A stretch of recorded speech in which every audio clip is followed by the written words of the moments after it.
If you attend a health and safety course, you're not likely to see a module on the dangers of reification.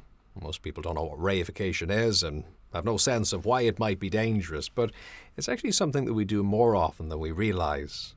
What it means to reify something is to essentially take something that's a bit more distributed or complex or obscure and to focus it in a particular thing. So a practical example of this would be if you take a flag from a country a person is from and you burn it in front of them. You could say, what's the issue? We're just taking some fabric and we're burning it. But of course we're not.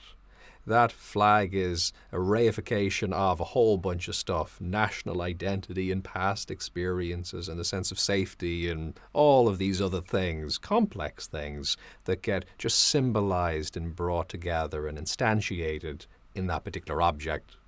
So in a day-to-day sense where this can come into play is that if somebody isn't doing something that we expect them to do, or they're doing something that we don't expect them to do, we can often be quite offended by that, because it really feels that if they're doing that thing, they must be inconsiderate, because I would never do that thing. They're doing that thing, which means a whole bunch of stuff. We read into it, essentially. We project a series of expectations on it.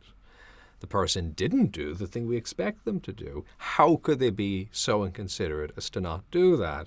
And again, we read into that absence. We reify the absence of that thing, that symbol, a whole bunch of stuff.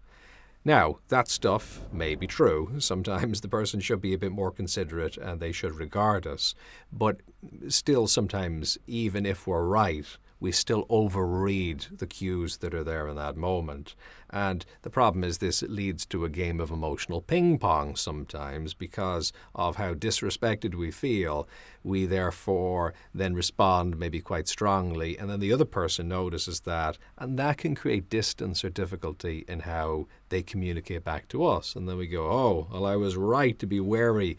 Look, they aren't regarding me again. And the thing becomes a kind of a self-fulfilling prophecy. So it's useful every so often to deconstruct some of your day-to-day reification. And you'll notice this. It's a kind of a subtle thing, but you'll notice it in certain moments where there seems to be a lot of emotional weight resting on a particular thing happening in a particular way.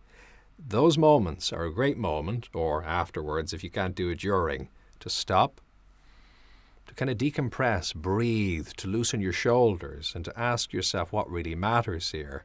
And maybe what are other ways of achieving that, of communicating that, of understanding that.